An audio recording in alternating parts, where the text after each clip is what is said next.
Okay, let's unpack this. Imagine there's like a secret blueprint hidden in breast milk, Right. often overlooked, but it's actively, building a baby's health right from the start. Hmm. We're diving deep into human milk oligosaccharides today, or HMOs for short. Exactly. And these aren't just like simple sugars you might think of. They're incredibly complex molecules, Okay. sort of acting as these silent architects, you could say, Mhm. laying down the very first foundations for an infant's well-being. Wow, silent architects. I like Yeah. that. So our mission today really is to uncover what makes these HMOs so crucial for development. And what all this new research means for you as a parent trying to figure out infant nutrition. Precisely. We've got a really compelling stack of research here from leading scientists Mhm. revealing how these tiny, tiny things contribute to basically everything. Gut health, immune training. Brain development, disease prevention, it's huge. It really is a fascinating story, Yeah. especially, and get this, babies don't even digest them. That's right. And that's maybe the first big aha moment for a lot of people. Totally. I mean, despite being the third most abundant solid thing in human milk after lactose and fat, Third. yeah, third, and with over 200 unique types identified, they aren't actually food for the baby directly. Okay, wait, so what do they do then? Instead, they act as these highly specialized prebiotics. Prebiotics. Yeah, Like food for good bacteria. exactly. A precision fuel, really, for the beneficial bacteria setting up shop in the infant's gut. It's this amazing symbiotic relationship. Okay, so it's like a personalized superfood just for the gut bugs. How personalized are we talking? Incredibly personalized. The exact mix of HMOs varies a lot from one mother to another. Really? What influences that? Well, things like genetics, where you live, even the mother's diet, and how the baby was delivered. It's complex. Yeah. And these unique sugars are just paramount for developing that healthy gut microbiome. They selectively feed the good guys like Bifidobacterium inventus. The key one, right, for immunity. Absolutely, a real powerhouse for early immune development. And at the same time, these HMOs actively discourage the bad bacteria. So they feed the good, starve the bad. You got it. And it's not just about what they feed. Oh. The research shows these good bacteria, fueled up by HMOs, produce something called short-chain fatty acids, SCFAs. SCFAs. Okay, what do they do? They're vital for gut health. Mm. They help regulate the pH balance, make the intestinal barrier stronger. Think of them as like internal peacekeepers for the gut. Keeping everything harmonious down there. Exactly. Yeah. But beyond shaping the microbiome, these tiny titans, HMOs, they have another really clever trick. Okay, I'm listening. They act as decoy receptors. Decoy receptors, what does that mean? Okay, picture them like microscopic little shields floating around. Right.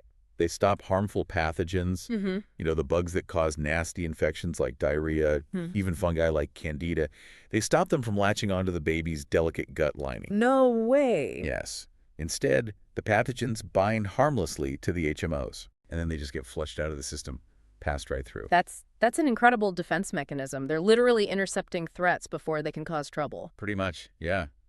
It's a fantastic strategy. So, I mean, how effective is it? Are there bugs they can't stop?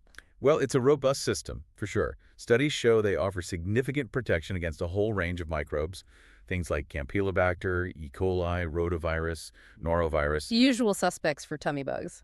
Right, but, pathogens are diverse and always evolving.